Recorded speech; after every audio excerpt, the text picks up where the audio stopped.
Magandang buhay mga ka-goat farming. Ito na nga po, naghahanda na po ako para po sa mga alaga ang ating kambing. Sila po ay aking pauusukan. At para po hindi maaliwala sa kanyang paramdam. So, yun na nga po mga ka-goat farming.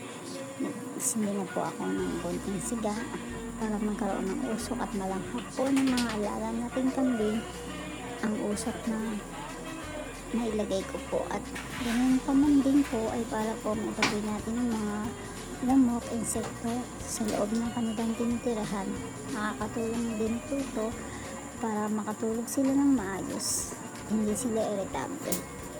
So ayan po yung pangalawang pagsisiga ko para lumapit-lapit sa kanila yung usok. Akala nila lilitsyon na sila. So ayan guys, ganyan lang po muna. Salamat po.